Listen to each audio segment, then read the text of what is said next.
Chinorlarni olib kelib shulardan terib yeyapmiz. Sharoitimiz juda og'ir.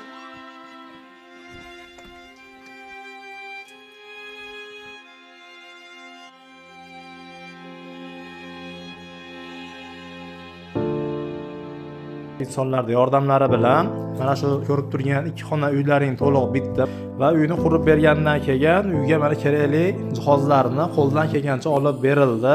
Ikkita qizlari ham kasal edi. Qizlarini ham davolatib, ancha holatlari yaxshi, holatlari juda ham zo'r tomonga o'zgargan. Xudo xolasa qizimiz ham deyarli yaxshi bo'lib ketdilar. Onaxonda ikkinchi farzandlari bor edi.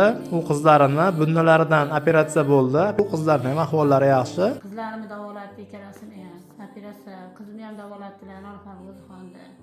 Ihson qilganlar, tan jonlari sog' bo'lsin. Bizga nurni bersa Xudoyim, unda bersin ularga. Topganlariga Xudoyim baraka bersin. Alisherjonni ham tan jonlari sog' bo'lsin. Bola chaqalarini orzu havasini ko'rsin. Nima niyatda qilgan bo'lsa tan jonlari sog' bo'lsin. Alloh ularga ming barobar qilib bersin. Amin. Alloh. Do'stlar, mana qilingan ihsonlaring joy-joyiga yetib keldi.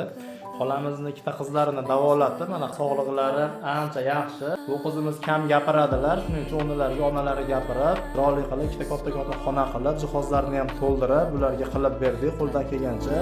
Ihsonlaring joyiga yetib keldi.